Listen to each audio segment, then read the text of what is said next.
Bonjour à toutes et à tous. Easy Physique, volume 1, mécanique. La mécanique couvre plusieurs chapitres, à savoir la cinématique, le champ d'inertie, le champ G, le champ E, le champ B, l'interaction gravitationnelle pour les classes de série C, ainsi que l'oxydation mécanique.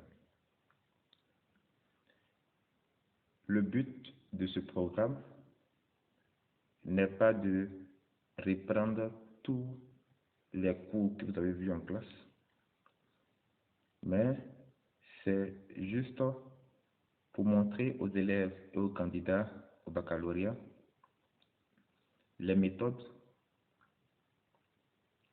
des techniques pour pouvoir anticiper les difficultés et limiter les erreurs qui sont dues à l'ignorance dans les sujets. Donc, nous allons dans ce programme vous montrer quelques méthodes, quelques techniques et quelques formules très utiles qui vous permettront d'anticiper les différentes difficultés afin de limiter les erreurs qu'on peut rencontrer dans les différents sujets. Si ce, nous allons commencer par la cinématique.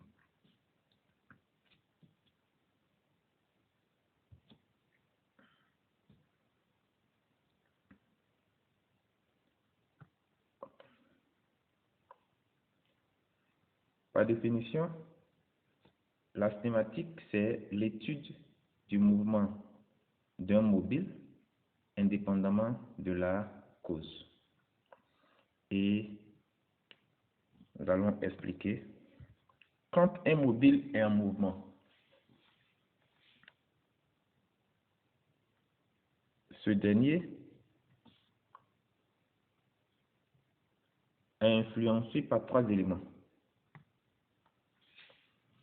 à savoir la position qu'on note OM, la vitesse et l'accélération. Donc voici les trois éléments qui vont rentrer en ligne de compte dans l'étude du mouvement d'un mobile. On va l'expliquer. Donc, je suppose qu'un mobile quitte un point A et qu'il se rend en un point B. Au cours du mouvement, il marque plusieurs pas, qui sont ses différentes positions, et situées entre A et B. Quand nous allons associer ces différents pas-là, les coller les unes après les autres, nous aurons ce qu'on appelle sa trajectoire. Donc, au cours du déplacement, il a marqué plusieurs positions. Et ces positions-là, en physique, sont caractérisées par le vecteur position, qu'on note OM, et qui est égal à XI, vecteur, plus YJ, vecteur, plus ZK, vecteur. Donc, voici ici l'écriture du vecteur position en combinaison linéaire des vecteurs unitaires du repère associé. En second lieu, il y a ce qu'on appelle la vitesse, qui va également influencer. En se déplaçant de A à B, le mobile peut aller rapidement ou aller lentement. L'élément physique qui permet de caractériser la lenteur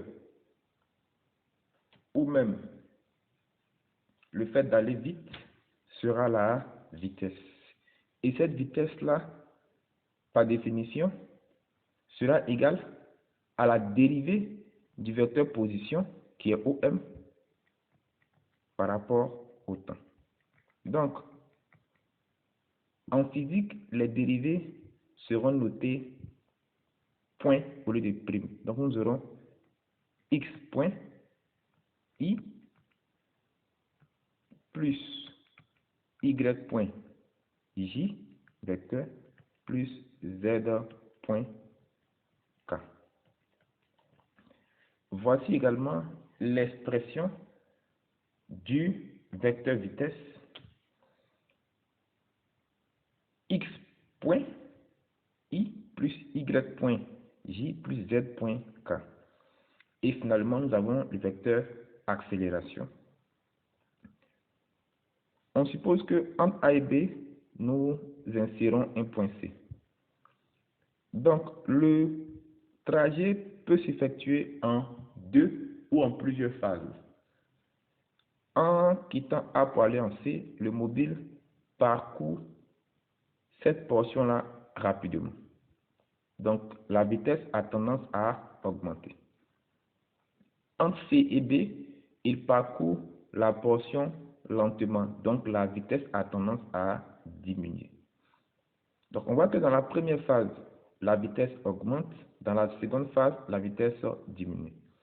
L'élément physique permettant de caractériser les différentes phases au cours d'un mouvement sera appelé l'accélération et noté A.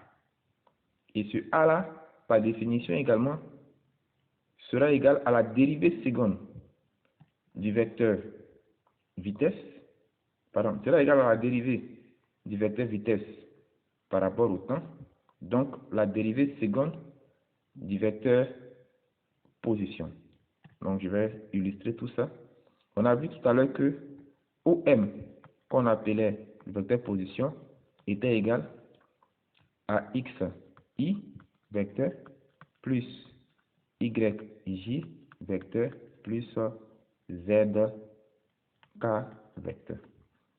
Et que le vecteur vitesse v, lui, était égal à x point i plus y point j plus z point k. Et que l'accélération a faisait x 2 point i plus y 2 point j plus z 2 point k. Donc, nous avons ici les expressions en combinaison linéaire du vecteur accélération, du vecteur vitesse et du vecteur position. Donc, x, y et z sont appelées les équations horaires de la position, tandis que x point, y point et z point sont appelées les équations horaires de la vitesse, et finalement x 2 points, y 2 points et z 2 points seront appelées les équations horaires de l'accélération. Donc, 3 éléments importants vont rentrer en ligne de compte, à savoir la vitesse, l'accélération et la position. Et chacune a une expression bien précise à connaître. Donc, première chose à retenir, les 3 éléments qui vont influencer la nature d'un mouvement seront la position, la vitesse et l'accélération. Nous allons revenir au cours.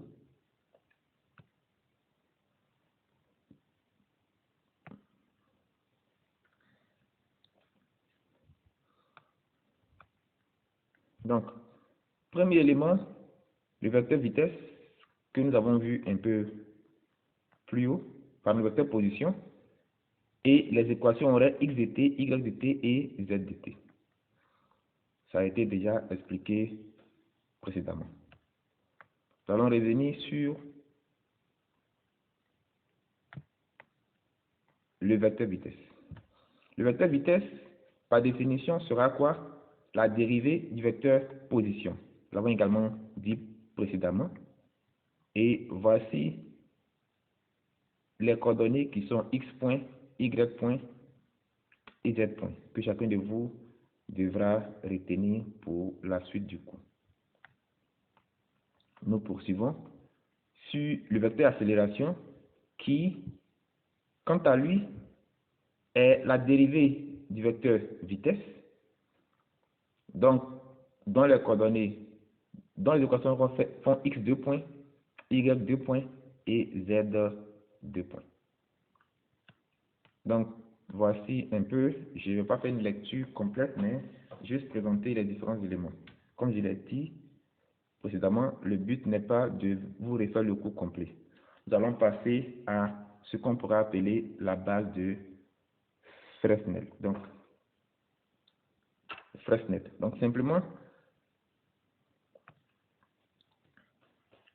c'est quoi la base de Fresnel? Nous allons l'expliquer. Il est généralement utilisé dans le cas des mouvements curvilignés au niveau de l'accélération. Supposons que voici ici la trajectoire d'un mobile. La base de Fresnel est composée de deux vecteurs unitaires, le vecteur tangentiel noté T et le vecteur normal noté N. Il faut savoir que le vecteur tangentiel, il est toujours tangent à la trajectoire au point considéré dans le sens du mouvement, tandis que le vecteur normal, il est centripède orienté vers la concavité de la courbe. Donc, si nous sommes en ce point, voici l'orientation du vecteur unitaire tangentiel et l'orientation du vecteur unitaire normal. Si nous venons ici, pratiquement, le vecteur tangentiel sera dans le sens du mouvement toujours, tandis que le vecteur normal sera orienté dans la concavité de la courbe ici. Tout simplement. Donc, c'est un repère qui est mobile, qui va se déplacer avec notre point mobile et à chaque position de la trajectoire, les deux axes unitaires auront une orientation bien précise. Le vecteur tangentiel est dans le sens du mouvement, tangent à la trajectoire, tandis que le vecteur normal est orienté vers la concavité de la courbe et est perpendiculaire au vecteur tangentiel. Et pour continuer, l'accélération A dans la base de Fresnel aura une expression bien particulière. Nous admettons que l'accélération A est égale à la dérivée du vecteur vitesse par rapport au temps, multiplié par le vecteur tangentiel T, plus la vitesse au carré sur le rayon de courbure, multiplié par le vecteur normal N. Donc, voici l'expression du vecteur accélération dans la base de Fresnel. Et ça, on est également censé connaître ça. On va l'utiliser dans le cas des mouvements circulaires uniformes et nous le verrons également dans le champ B. Donc déjà ici, il ne faut pas perdre de vue cette expression-là. Nous allons l'utiliser dans les mouvements circulaires ainsi que dans le champ B. Nous allons revenir sur le cours.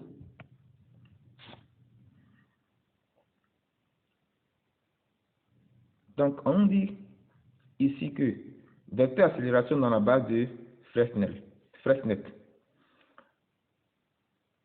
L'ensemble des deux vecteurs unitaires tau et n constitue la base de Fresnel d'une trajectoire plane.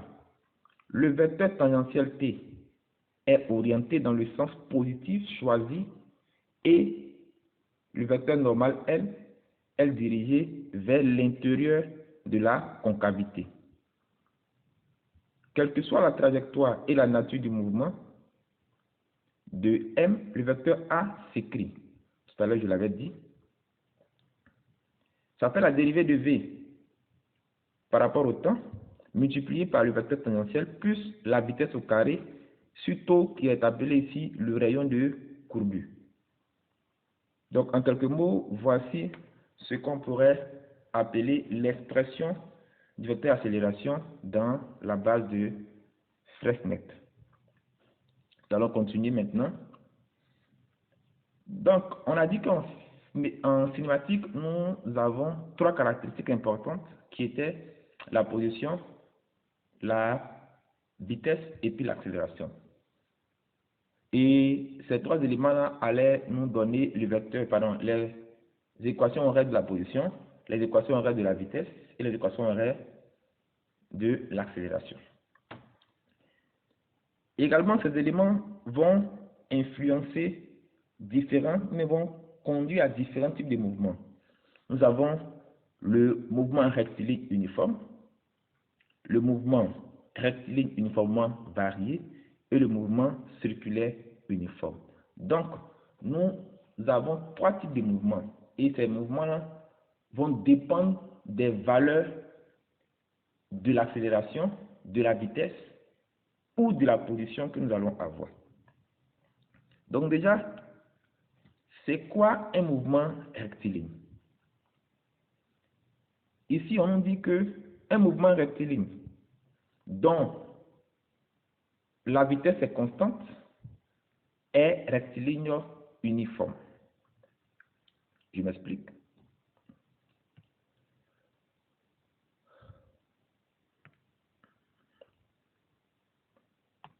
Donc, simplement, si la trajectoire du mobile est une droite, le mouvement est dit rectiligne. Donc, lorsque la trajectoire est une droite, le mouvement sera dit rectiligne. Lorsque elle sera un cercle, le mouvement sera dit circulaire. Et lorsqu'elle aura une allure comme celle-ci, le mouvement sera dit curviligne. Mais en terminale, on étudie généralement les mouvements rectilignes et les mouvements circulaires. Seconde chose, si la vitesse est une constante, le mouvement est dit uniforme. Si l'accélération est une constante, le mouvement est dit uniformément varié. Donc, si nous collons ces deux éléments, un mouvement dont la trajectoire est une droite qui s'effectue à vitesse constante sera un mouvement rectiligne uniforme. Un mouvement également dont la trajectoire est une droite qui s'effectue à accélération constante sera quoi? Un mouvement rectiligne uniformément accéléré, mais uniformément varié. Un mouvement dont la trajectoire est un cercle et qui s'effectue à vitesse constante sera un mouvement circulaire et uniforme. Nous allons voir les caractéristiques liées à ces différents types de mouvements. Donc, je commence par le premier, un mouvement rectiligne uniforme. Quelles sont ces caractéristiques? On dit quand le mouvement est rectiligne uniforme, c'est que la vitesse est égale à une constante. Et que, après ça, la position qu'on appelle OM est égale à la vitesse fois le temps plus OM0 qui constitue les coordonnées du point initial. Lorsqu'on a un mouvement rectiligne uniformément varié, ça voudra dire que dans ce cas précis-là, c'est l'accélération qui sera une constante, la vitesse sera une fonction affine, donc est égale à AT plus V0, et que la position OM serait égale à 1 demi de AT carré plus V0T plus OM0.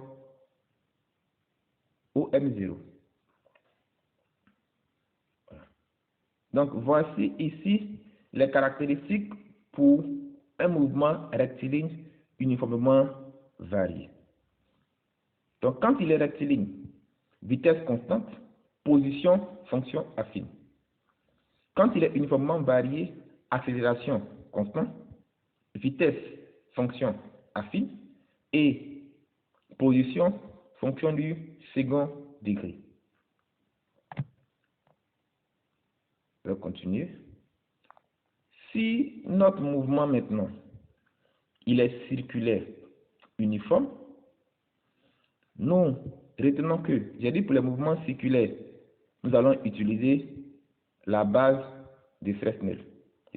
Donc, si le mouvement est circulaire uniforme, nous avons vu que l'accélération A dans la base de Fresnel était égale à quoi?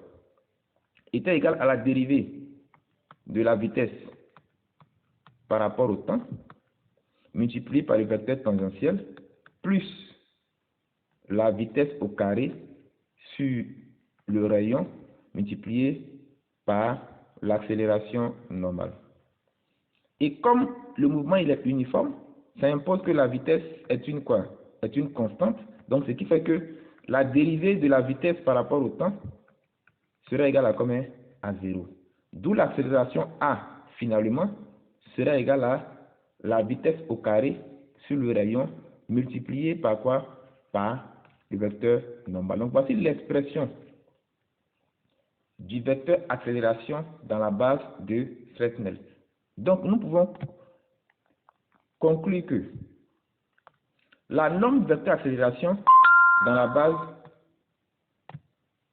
de Fresnel sera égale à quoi? Donc, A sera simplement égal à la vitesse au carré sur le rayon de courbure. Il est important que chacun de vous sache ça. Donc, voici ce qu'il faut connaître ou savoir sur le mouvement circulaire uniforme. Donc, je vais tenter de récapituler les différents éléments concernant les trois types de mouvements. Donc, quand le mouvement il est rectiligne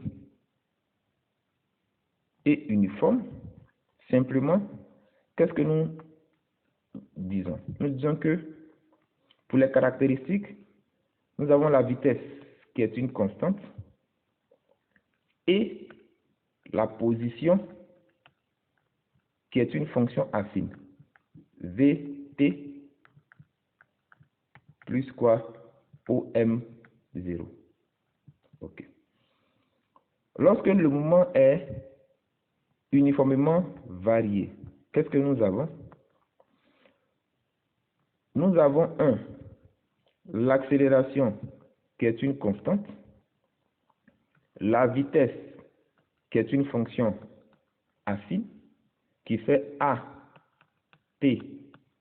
plus V0 et la position OM qui est une fonction du second degré qui fait 1 demi de AT carré plus V0T plus OM0.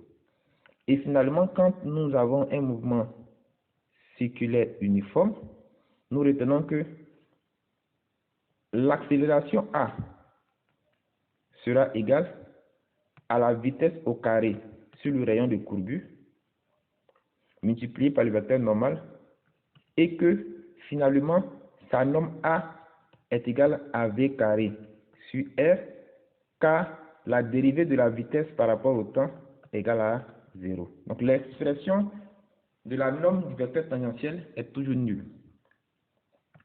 Voici ce qu'il faut retenir sur les trois types de mouvements. Donc nous allons ici tenter d'expliquer tous ces éléments. Donc mouvement circulaire uniforme, nous voyons ici que la vitesse est une constante et que la position est une fonction affine. Mouvement uniformément varié, accélération est une constante, vitesse est une fonction affine et la position est une fonction du second degré.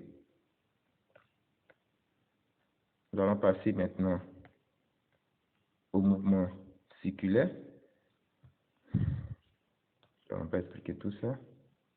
Pour le mouvement circulaire, nous retenons que le vecteur d'accélération A a pour norme V carré sur R et que l'expression du vecteur accélération est égale à v carré sur r fois m, simplement. Également, la période est égale à 2pi r sur la vitesse. La vitesse linéaire est égale à r fois la vitesse angulaire. Et l'accélération est égale à r fois la vitesse angulaire au carré. Donc, ces éléments également sont à connaître dans la suite du cours. Donc, sur ce, prend fin les quelques connaissances sur la cinématique. J'espère que ce cours a été compris par tout un chacun. Et avec ces quelques connaissances-là, nous allons pouvoir nous en sortir dans la suite des exercices que nous ferons.